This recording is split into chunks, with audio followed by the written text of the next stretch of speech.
Welcome to this channel from wherever you're watching, and I want to say thank you for all the 2,300 subscribers that have already subscribed to this channel. I want to say something that William Ruto is a master of Kenyan politics. And I think some time back I used to say that politics is about choices and chances. William Ruto is taking his chances and making the right choices. As to whether this is going to yield the outcome, the best outcome for him in August 2022, the determinant is time. I want to say something here, guys, that William Ruto merger with the ANC leader is going to have opened a Pandora of thoughts on how the two leaders are going to work together. Now today, Ann Waiguru was being interviewed in Spice FM, and he was asked one critical question: whether he can be William Ruto's running mate. And he changed tone and said it will be an honor for her to be William Ruto's running mate, even though the issue of running mate is at the doorstep of William Samoei Ruto. So this makes me think of something. Majority of the cheerleaders in UDA do not even understand the finer details of ANC-UDA alliance. They don't even know what is at stake. Even us here, I cannot lie to you that we have, although I'm trying to gather more, trying to do more research. And of course, tomorrow I'll be giving you the inside power sharing deal between ANC and UDA. That one I'll do tomorrow. Now, as of now, William Ruto have two choices to make. Is either for him to be the presidential candidate and choose a running mate between Central Kenya or Western Kenya in the name of Mudavadi. Or the other choice is to step aside and pick presidential candidate and running mate from these other members. This is because according to the Constitution, you cannot be deputy president for 2 consecutive terms. So as of now, William Ruto is only viable to be a presidential candidate, but cannot be a running mate. So this other narrative that was coming out that he can be a running mate, that one does not exist. Secondly, there are some narratives that William Ruto is really scrambling with, and one of them I analyzed here. The one dilemma is, if he picks a running mate from Central Kenya, then he's going to lose the Western vote. He's going to lose, if he picks from Central Kenya, then he's going to lose the Western vote. But again, if he fails to pick Mudavadi, then he shall have underutilized him. Mudavadi is only relevant in UDA if he's in the top 2, a running mate or a presidential candidate. Anything less than that will render him someone who is selfish, and he will be branded a destroyer. This is something that Mudavadi has been fighting for over time. Now in this video, I want to analyze the finer details of William Ruto's secret card of a possibility of Mudavadi Waiguru ticket. As I mentioned, there are 2 options. Either he goes for the ticket and picks a running mate, or he steps aside and picks the 2. And for this analysis, I want us to advance this theory of Mudavadi Waiguru. If you're new to this channel, take a second and subscribe.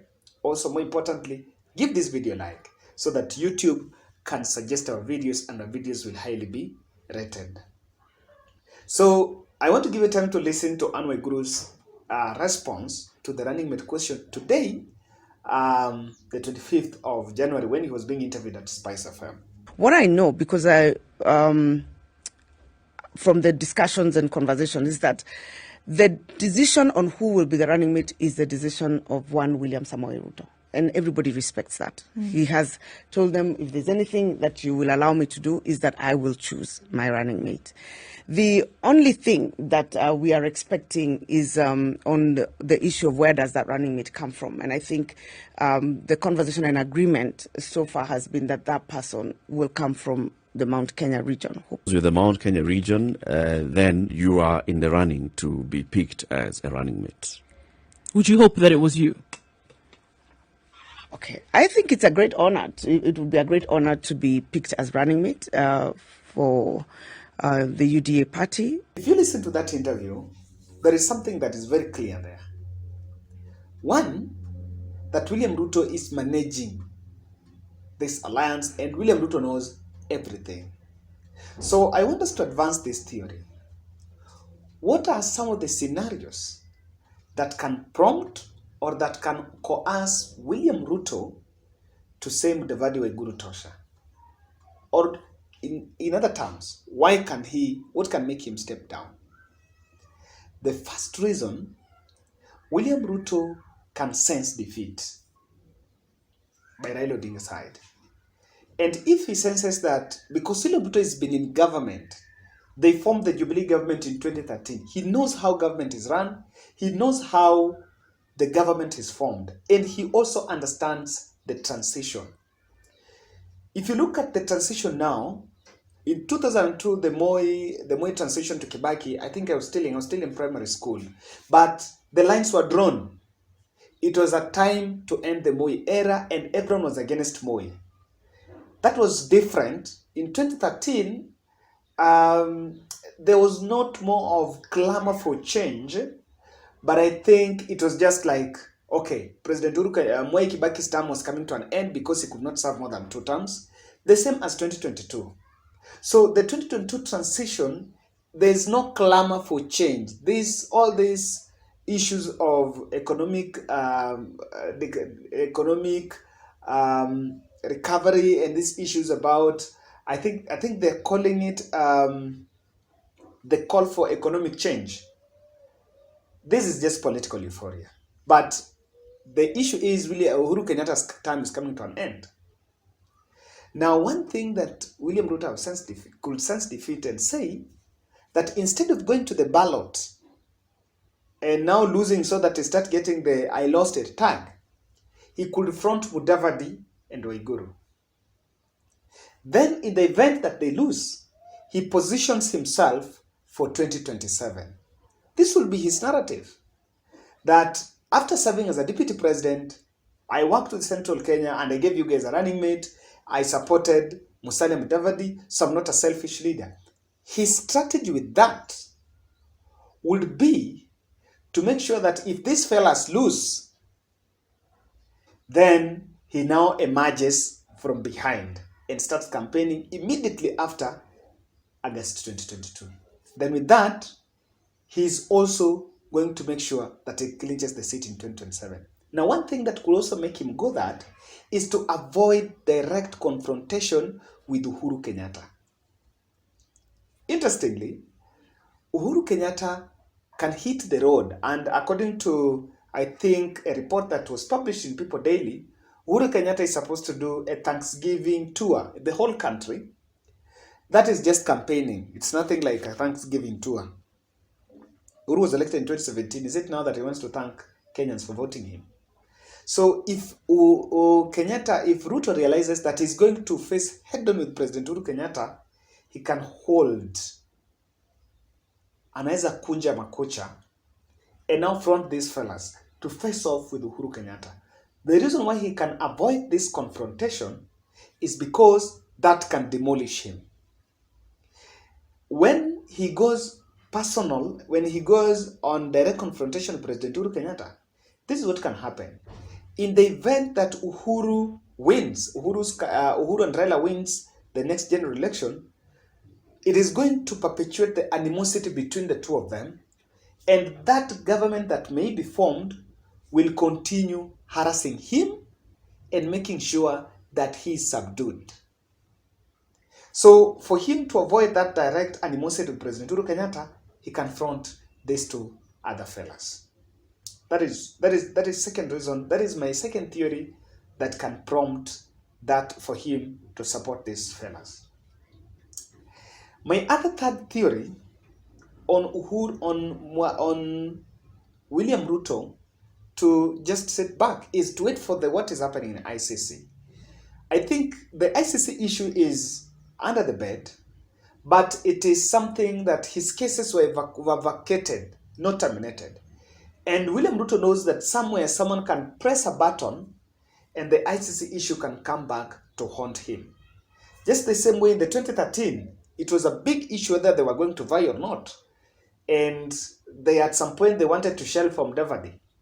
But now they can make sure that William Ruto first waits for this ICC issue to end so that he can come back clean. Because maybe he can try and the next minute he's not in power. Or legislation can go against him. So that is my last thing. That is my third. Now lastly, I think William Ruto is looking at post-election results. He wants to get numbers in National Assembly. And William Ruto is a smart politician. And he knows that when you give Mudavadi the presidential ticket, then these other leaders from Western Kenya who have really turned their back on Mudavadi might reconsider, might review their decision and actually say that, look here, we can now back Mudavadi because he's our own. Their only problem with Mudavadi, the reason why they're so bitter with Mudavadi, because they think that he has gone there and is not going to be a presidential candidate. So when he becomes a presidential candidate, now these other fellas, Eugene Wamalwa, Kenneth Marende, Wangamati, or Paranya, they will be left like, okay, fine, we wanted the presidency and one of our own has been chosen. So that can be a strategy to bring them back. But not for Mudavadi to win. But he knows that if Mudavadi has a ticket, it's going to strengthen ANC, and ANC is going to garner more seats in the National Assembly and County Assembly. With that, they can have a strong opposition. They can have a very strong opposition. And then they can now make sure that they dictate what the Azimio la Umoja government will be doing and even frustrate the National Assembly. In any case, they will be returning back the BBI. Also, this can also be a move to bring back Kalonzo Musyoka. But lastly, I think if it's on a winning card, then this is the script. William Ruto knows very well that Rift Valley is already behind him. So Rift Valley is intact, even though he has areas like Kajiado and Narok, maybe West Pokot, Turkana, he's struggling. But I think he has a vote basket in Rift Valley. Then he's also enjoying some support in Central Kenya. So he knows that when he steps back and tells his Rift Valley members, his Rift Valley voters to vote for these fellas, then Waiguru is going to bring Central Kenya, he's going to bring Rift Valley on table. Then with the Musalia Mudavadi on ticket, Western Kenya can have some consciousness and vote in Mudavadi. And maybe at some point, you never know, Mudavadi may win. Actually, Mudavadi can become the president, but he has to play his cards very safe. Again, he cannot ride on his own popularity. He must get support from these other fellas. And I think now those are my theories on what can prompt Ruto to front Mudavadi Waiguru ticket.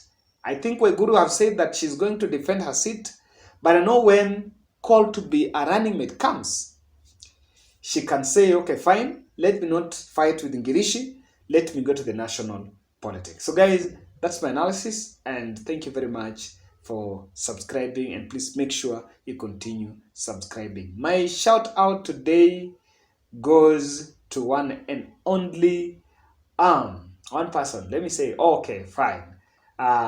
Wood Kindube.